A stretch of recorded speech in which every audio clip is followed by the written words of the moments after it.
Tonight on the world's most amazing videos. A fire rages out of control, trapping a helpless man behind a wall of flames. Plus, a terrified skier is buried under 200 tons of snow when he's ambushed by a killer avalanche. And when rescuers race to save a frightened polar bear, it plunges into the icy sea.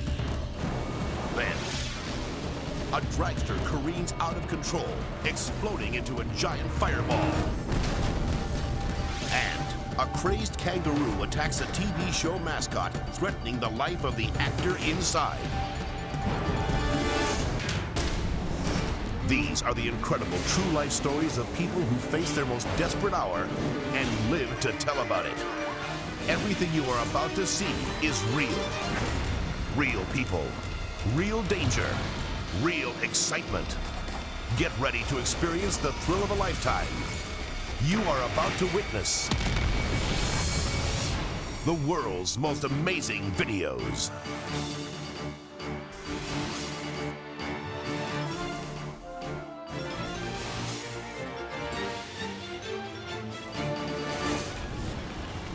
Erie, Pennsylvania. On a bitterly cold winter night, a fire rips through an old boarding house. Frightened residents barely escape with their lives. Somebody was screaming about everybody get out the building, and that woke me up, and I got up and ran out. When fire engines arrive on the scene, it appears everyone has gotten out safely. Rescuers are relieved because the fire hydrants are frozen shut and there's no water to fight the blaze. But when the firefighters take a closer look at the raging inferno, they are stunned by what they see. An elderly resident, Howard Eister, is trapped, and he's desperate for a way out.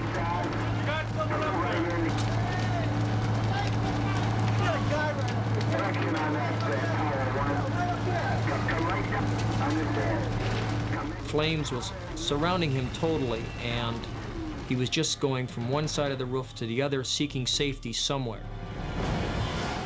Firefighter Timothy Wilhelm mobilizes his crew to save the panicked man. The second floor porch was totally engulfed in flames. Flames were rolling up onto the roof, and it was only a matter of time before the roof did collapse. The blaze is spreading so quickly that firefighters fear they have only one chance to get him out alive. They put up a ladder. But the heat from the flames makes the rescue impossible. The temperature in the building had been over 2,000 degrees at some point. It was a very, very hot fire. The flames are getting closer and closer, and the situation seems hopeless. Mr. Eisner was probably within minutes of dying, and he didn't know it. Finally, a pumper truck arrives, and the firefighters quickly spray the roof. But they accidentally blast the water at a nearby power pole. An electrical transformer explodes.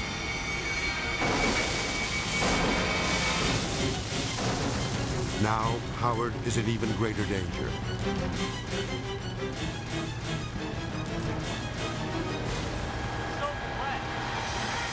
One wrong move toward the transformer and he could be electrocuted. Firefighter Wilhelm is not about to stand by and watch the helpless man perish. He decides to risk his own life to save him. Just as he approaches the roof, Howard disappears in the smoke. Wilhelm can't find him. When I started climbing the ladder, I really didn't know where the gentleman was. I had to wait for a second for the wind to clear the smoke out of the area to actually see him.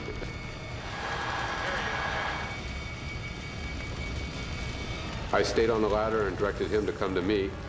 Well, once I heard that ladder hit the roof, I said, this is it to myself. I said, I'm going to get out because I'm not going to stay.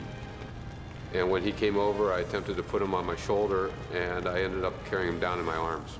I just put my legs right around him real quick, just like hugged him, you know, and let's go.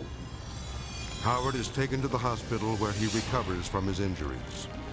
He credits his miraculous survival to the bravery of firefighter Tim Wilhelm. I owe him my life. I mean, he saved my life, put it that way.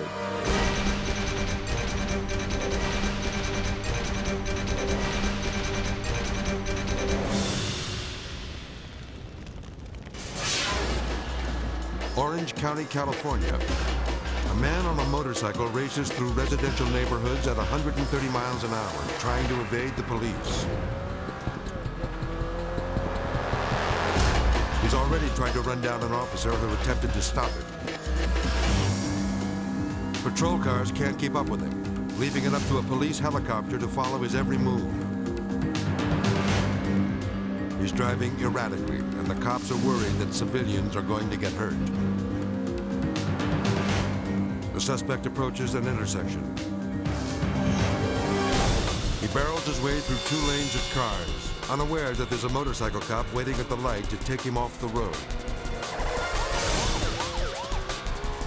Watch again as he nearly crashes into the officer.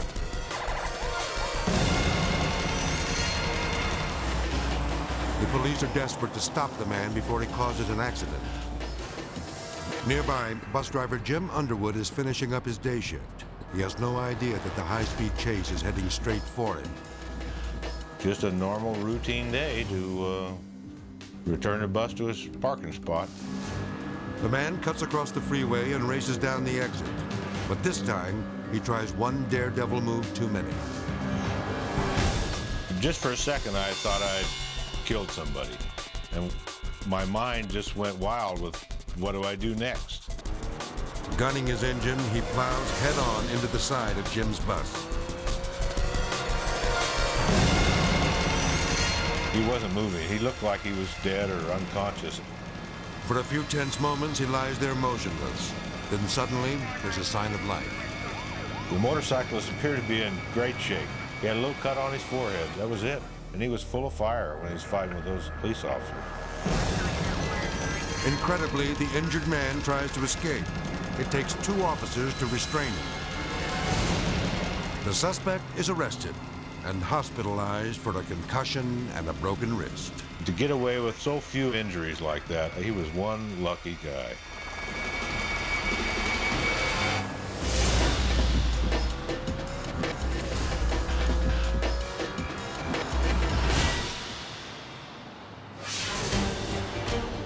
Phoenix, Arizona. World War II fighter planes scream across the sky in the Phoenix 500 air race.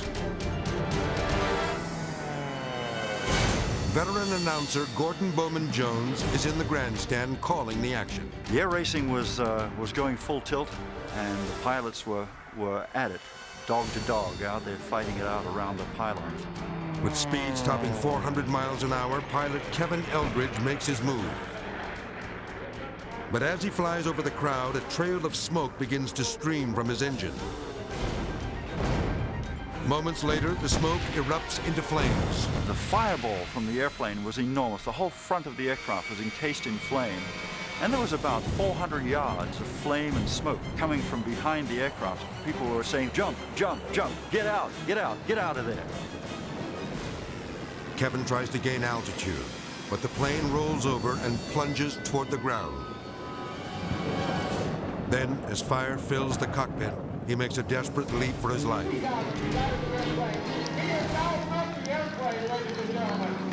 Kevin is free with only seconds to spare. Although he escapes in time, Kevin's ordeal is far from over.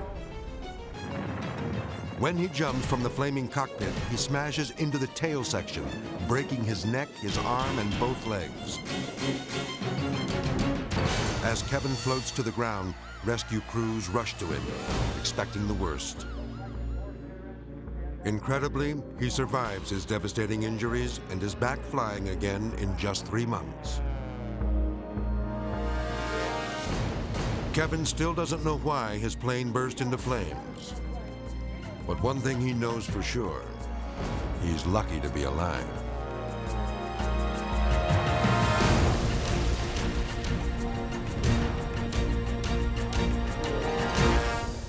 Coming up, a dragster explodes into a furious fireball, with its frightened driver still trapped inside. Plus, a terrified skier tries to outrun a killer avalanche. And an animal rescue goes bad, plunging a polar bear into the icy sea. Then later, a helicopter spins out of control and plummets to the ground. And a TV mascot goes down for the count when he's attacked by a wild kangaroo. When the world's most amazing videos returns.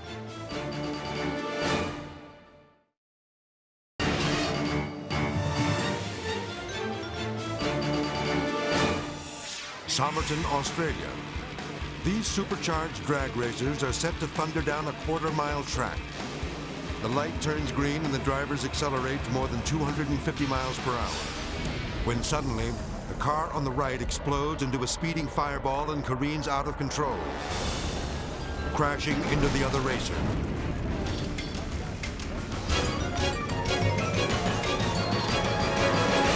The fiery blast makes it impossible for driver Keith Aegis to deploy his parachute, and he smashes into his opponent at top speed. As his car slides down the track, Keith struggles to escape the flames, but he can't free himself from his safety harness. Precious seconds tick by as fire rages all around him. Finally, Keith is able to pull himself out of the car and run to safety.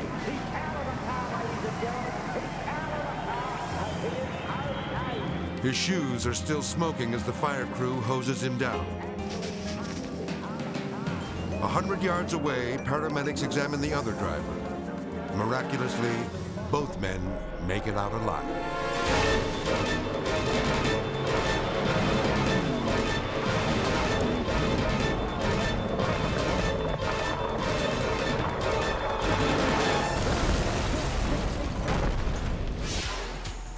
Teton Mountains, Wyoming. Extreme skier Todd Jones barrels down the jagged mountain, leaping off cliffs, soaring through the lightning-fast straightaways.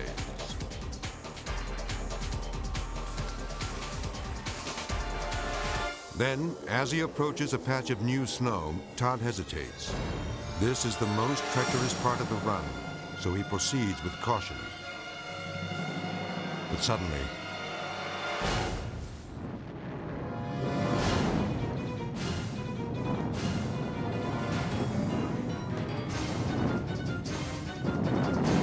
more than 200 tons of ice and snow break free, sweeping Todd away as it roars downhill.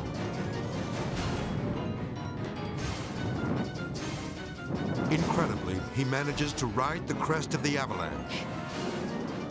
But as Todd reaches the bottom, the entire hillside comes crashing down on top of him. And then the snow just started piling down on me and cycling me. It's like I was in a washing machine, like flipped upside down. That happened like 3 or 4 times. Buried by the avalanche, Todd somehow finds a way to escape his terrifying ordeal. I surfaced and I saw the air and I just started to back paddle. I just rode it out, the slide settled, and I was totally fine. Remarkably, Todd survives and soon returns to the slopes. But the haunting memory of his brush with death will remain with him forever. When you have time to reflect, that's when you realize, wow, that could have been a sketchy situation.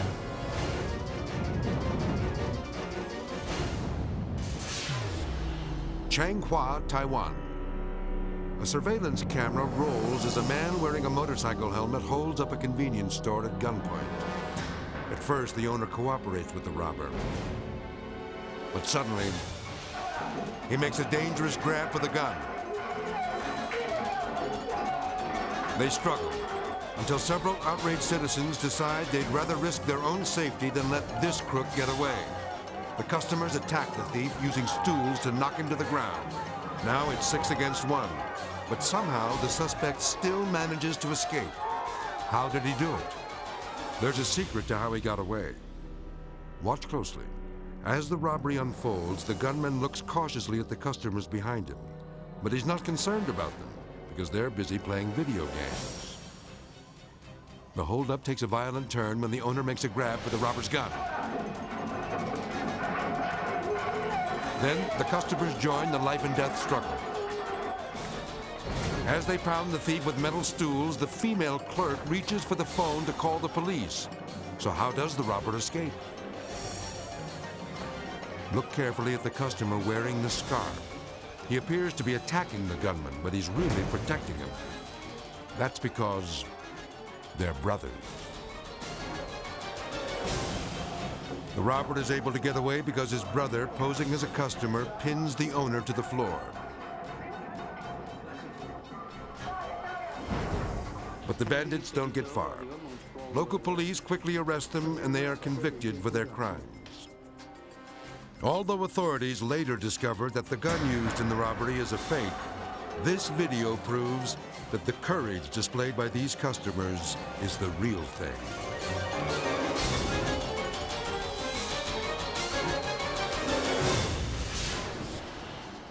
St. John's, Newfoundland. A polar bear has climbed out of the water and is now stranded 100 feet atop an icy cliff. Local police and wildlife officials devise a plan to rescue the bear and release it back into the wild.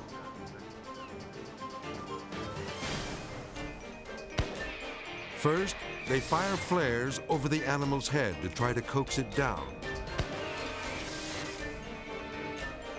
But the bear won't budge. So rescuers decide they must sedate the animal and lower it down with ropes. A wildlife officer armed with a tranquilizer gun takes aim from a hovering helicopter. As the bear begins to lose consciousness, more officers move in. The first rescuer approaches the creature to determine whether the drug has taken effect. No one wants to deal with a 500-pound angry bear. The rescuers work quickly to strap the animal into a safety harness before the tranquilizer wears off.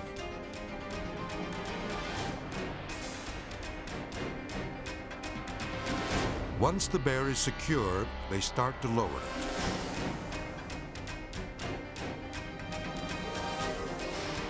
But 50 feet down, there's big trouble.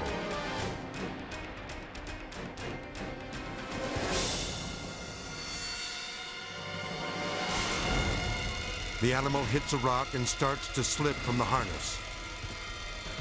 Within seconds, it's hanging on by only 1 foot.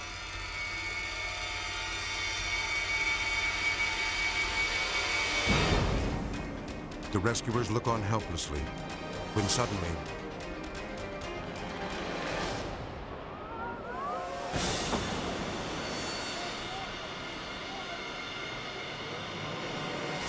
the bear pulls free and plummets into the frigid water below.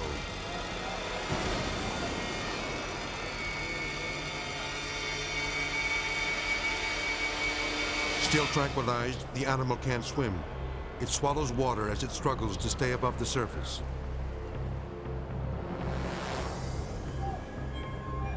Rescuers must act quickly before it drowns. When the wildlife officers reach the bear, they discover it's too heavy to lift into the boat. With the animal still under sedation, the crew holds the bear's head above water as they head to shore.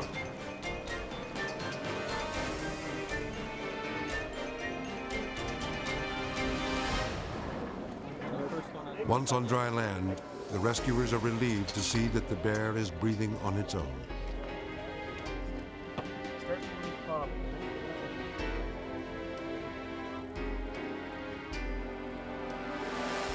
Just 1 week later, it makes a dramatic return to the wilderness, showing no sign of injury from the harrowing plunge that nearly ended its life.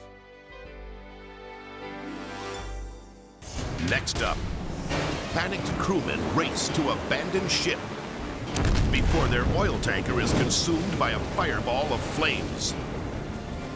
Plus, a motorcycle jumps the track and smashes into the terrified crowd. Then later, a crazed kangaroo suddenly attacks a kids' show mascot. when the world's most amazing videos continues.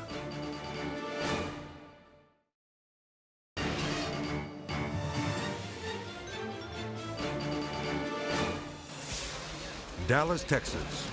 Brock Glover on the yellow dirt bike is competing in the Wrangler Supercross Series Nationals, one of the toughest races on the tour.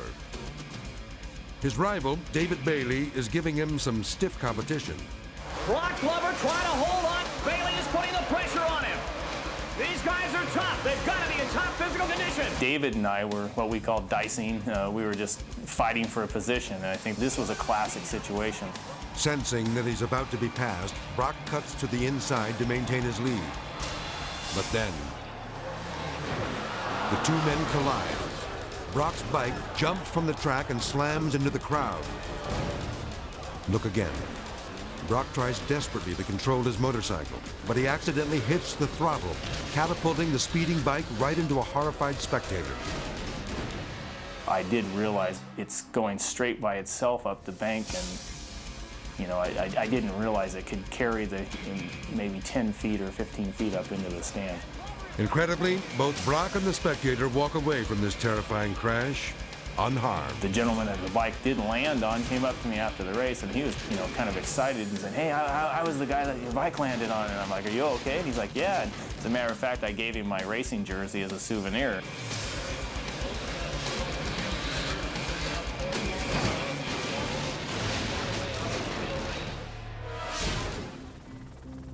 The Indian Ocean.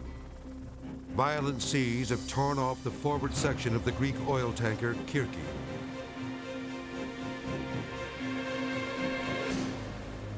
The ship is sinking fast, and 37 crewmen are still trapped on board.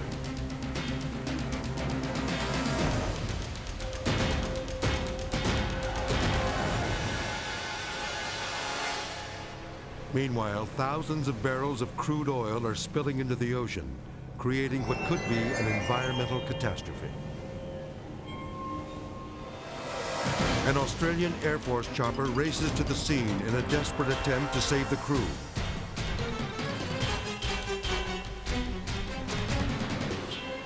But heavy seas rock the tanker, preventing the helicopter from landing on deck.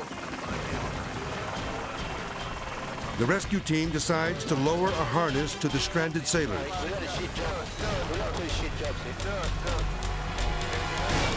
Fighting high winds, they slowly begin pulling the men to safety.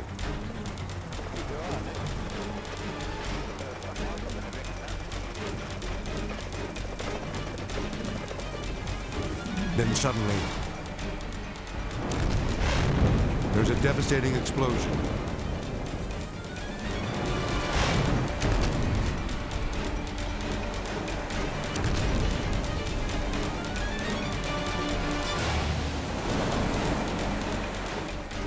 If the fire spreads to the remaining tanks, the ship will be blown apart and the crew will be killed.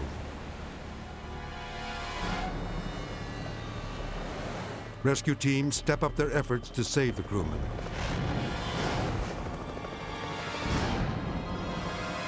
But they can only lift one man at a time.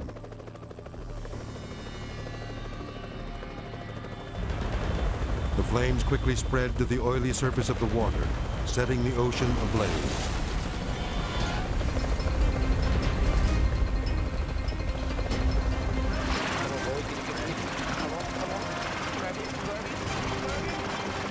Finally, with no time to spare, the last man is pulled aboard the helicopter. Minutes later, a monstrous swell sweeps over the bow of the ship, dousing the blaze and ending the threat of another explosion. Thanks to the heroic rescuers who risked their lives, a disaster of epic proportions is narrowly averted.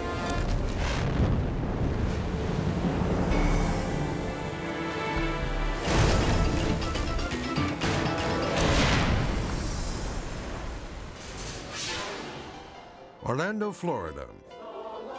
This is Reverend George Crossley, a prominent minister and Christian broadcaster. But in this secret surveillance video, the Reverend is seen climbing into a truck driven by a man he thinks is a professional hitman. What do you want me to do to this guy? Frankly, I either want him hurt or are done in completely. Crossley's target is this man, Butch Waldo. To tell you the truth, I have no doubt in my mind the way I felt over the last month, I probably would have done it myself. I'd probably done a pretty terrible job. Their long-running feud started when the Reverend had an affair with Waldo's estranged wife. When I found out about the affair, I tried to get it stopped. I called him a few times. Each time he would say the words almost verbatim, you know, nobody's going to tell me who I'm going to see, what I'm going to do. He was talking about my wife, you know, like he had a right to continue to see her. Worried that Waldo might make the affair public, Reverend Crossley sets out to kill him. But what Crossley doesn't know is that the hitman he's trying to hire is actually an undercover federal agent. When I first met Mr. Crossley that evening in the car, it was very obvious to me that he had one thing on his mind, and he wanted to make sure that Mr. Waldo ended up dead. Tell me some kind of distinguishing thing you want me to have, so when they do find the man, you know. If they find him and he's got a bullet hole behind the ear. Once the words came out of Reverend Crossley's mouth to put a bullet behind his right ear, there would be no doubt in my mind what he wanted done. The hit is ordered. Now the men must agree on a price. Crossley wants to pay for the killing with guns. In fact, I have two firearms, neither one of them are registered. One of them's in England, and it is in absolutely perfect condition. And I'm told it's, right now in England, that's registered is worth like $650 or something. Is this 9mm? Yes, 9mm. It's a 9mm with a 35 round clip. They're both clean? And it's clean. It's never been used, and it is unregistered to boot. If you want to take the 9mm. You want me to use the 9? Actually, I was going to make that a payment toward the job. I was going to give you the 9. Before the undercover agent and the Reverend part ways, Crossley hands over the weapons and plenty of ammunition. I told you. You're a kid, box and everything. That's what it is. And normally for something like this, George, if you didn't have the weapon, I'd charge $1,000. And now you have the weapon, I charge around $500. You said $650. That's okay. Paid in full. Is that okay? So, I'm done. We're even. The Reverend shakes the hitman's hand to close the deal. When Reverend Crossley and I shook hands after he gave me the weapon, it was understood that the murder of Mr. Waldo would happen by Friday. Thank you very much. You're welcome, George. Take care, Steve. This secret video and the unregistered weapons gives the police all the evidence they need to arrest Reverend Crossley. We, the jury, find the defendant guilty of solicitation to commit first-degree murder. The jury sees the handshake that sealed the deal and puts Crossley behind bars. Up next, a terrified driver hangs on for dear life when she's run over by her own car. Plus, a helicopter spins out of control and crashes to the ground. How can the pilot possibly survive? Then later, a racehorse takes the most frightening fall ever caught on tape. When the world's most amazing videos returns.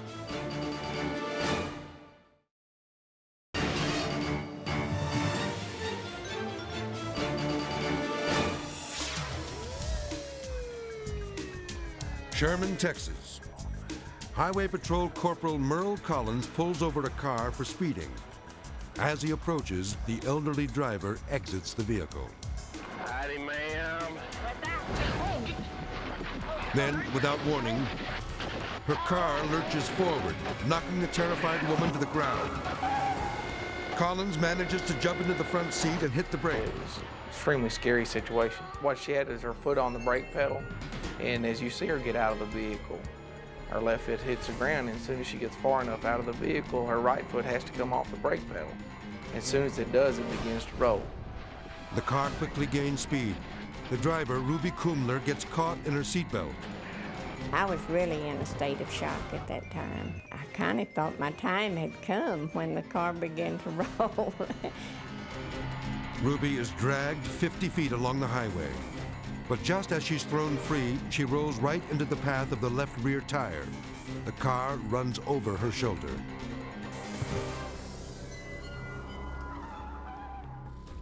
You can see that it comes within 2 inches or less of her head.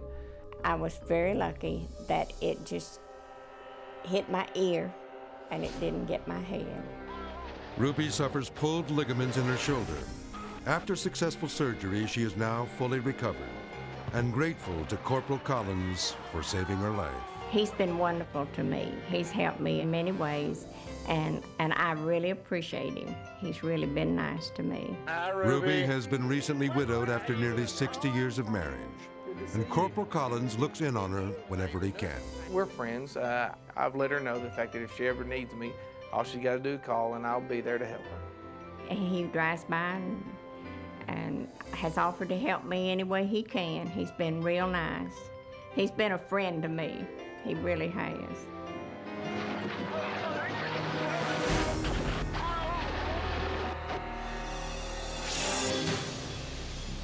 Los Angeles, California. This man claims to have been injured at work. He's seen here leaving his doctor's office, wearing a neck brace and limping along on crutches. But he's unaware that he's being videotaped by private investigator Aaron Stipkovich. We had a tip about him faking an on-the-job accident from other employees. We stuck to him like glue 24 hours a day, about 3 or 4 days.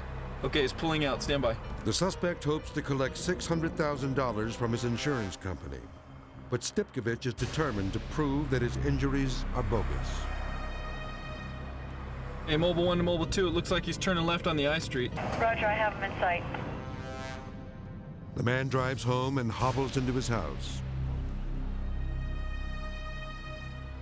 20 minutes later, he steps back outside to pick up his newspaper. But notice, no crutches. Then he turns to re-enter his home. And while no one seems to be looking, he rips off his neck brace. Okay, collar's off. Stand by. Roger. When I saw the neck brace come off, I knew the turn of events had just begun. Moments later, the suspect reemerges. Get down, get down, get down. Carrying 2 heavy suitcases. Okay, he's coming out, stand by. This is the moment that Stipkovich has been waiting for. Mobile 1, Mobile 2, stand by, he's leaving. Convinced the coast is clear, the suspect hauls the luggage to his truck and puts it in the back. Then he hops in and drives away. Okay, let's go. Let's go. This con man thought he had it all figured out. But instead of collecting the insurance money, he is arrested, fined $50,000, and sent to jail. We've done, I would have to say, at least hundreds of cases.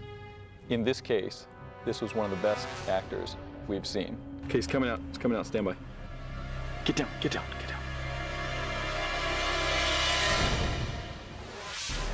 Milwaukee, Wisconsin. The residents of a high-rise condominium have gathered in a park across the street to witness an unusual event. Here we are. We're all assembled. A helicopter is removing a giant air conditioning unit from the roof of their 25-story building. So far, things are going smoothly. But one of the tenants, Sylvia Schwark, is concerned. I just had a feeling this was going to happen. I just had a feeling something was going to happen. Pilot Ben Moore maneuvers the chopper above the building and slowly pulls the 2,000-pound refrigeration unit away from the roof. Then, without warning, the tail rotor stalls, sending the chopper into a dangerous spin and forcing the pilot to release his 1-ton payload. The air conditioning unit slams to the ground. Ben tries to regain control, but it's no use. The helicopter plummets from the sky.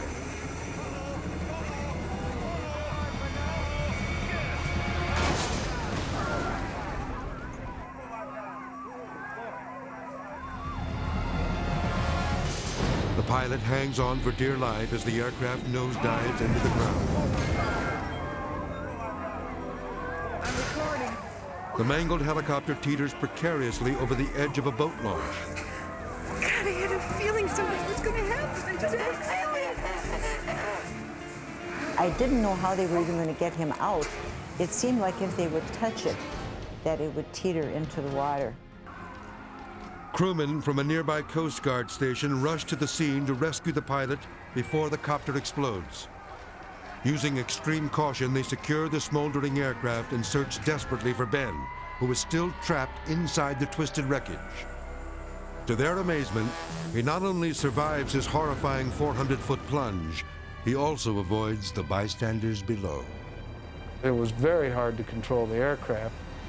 I really thought that I was going to punch in and that would be the end of my life. When I look at it and see the video, yes, I feel very lucky that I am still alive.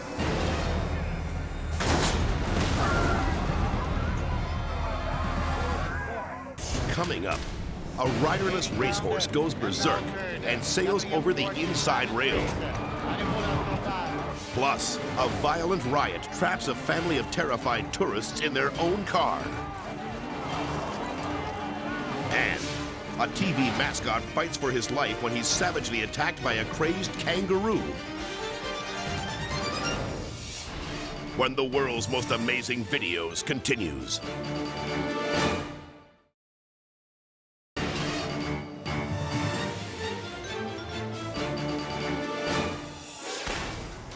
Montreal, Canada. Champion harness racer John Campbell is driving Banker Blue Chip in the Prix d'Été, the most prestigious harness race in all of Canada.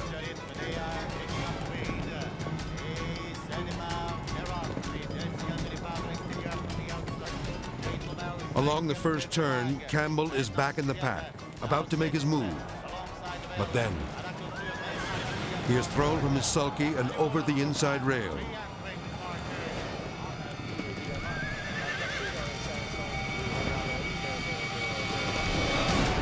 Now, his terrified horse is galloping down the backstretch with no rider.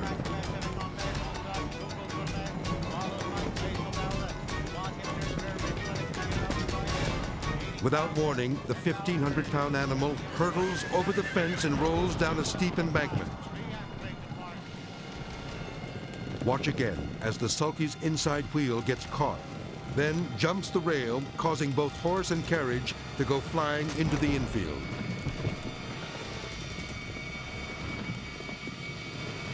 Nothing good can happen when a horse is running loose, especially when they're as scared as he was.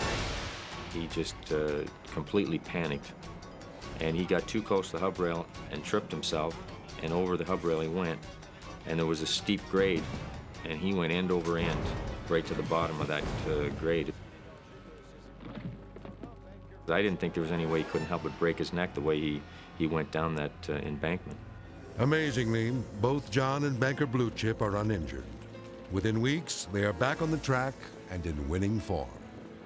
Horses are very resilient.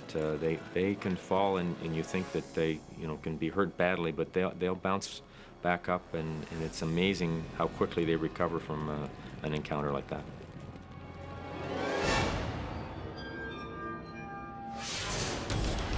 Recife, Brazil. An angry mob of peasant farmers marches through the streets, demanding free land from the government. But then, a car full of unsuspecting tourists makes a wrong turn. As the violent protesters surround their vehicle, the terrified driver tries to talk his way out of trouble. But there's no escape. The rioters start smashing in the car windows with clubs and machetes. As the passengers scream in horror, the panicked driver takes action.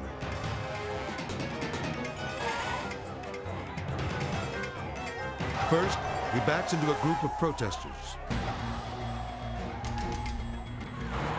Then he floors it, trapping one man on the hood.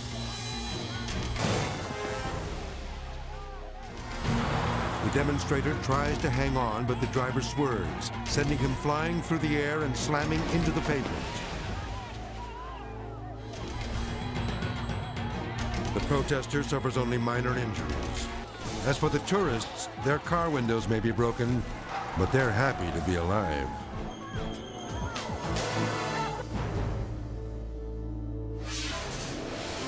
Melbourne, Australia.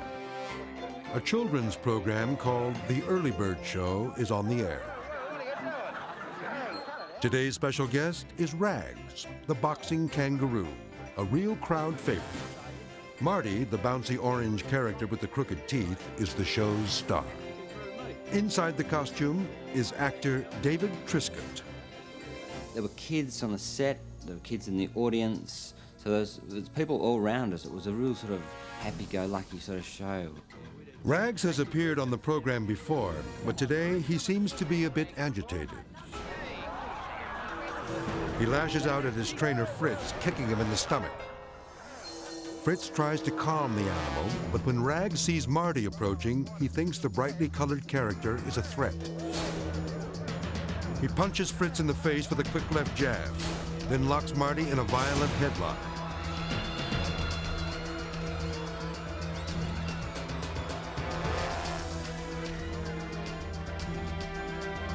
Thinking it's part of the show, the audience roars with laughter. They don't realize that inside the suit, David is fighting for air. Then the claw started coming out at me and grabbing my head, so I pulled my head down to avoid being strangled. Finally, David breaks free from the animal's vice-like grip. But to keep the children from being frightened, he acts as if nothing is wrong. David is relieved that the nightmare is over, but then he suddenly finds himself under attack again.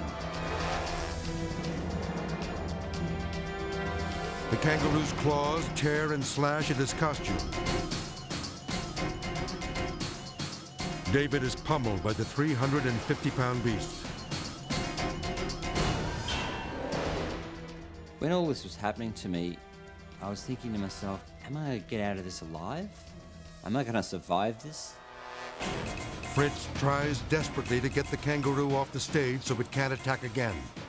But before the enraged animal can be led away, it lands one more powerful blow. David survives his horrifying ordeal. Ironically, the padded suit that incited the animal's rage may have also saved his life. If I hadn't have had the costume on, he would have probably crushed me to death or ripped me with his big claws.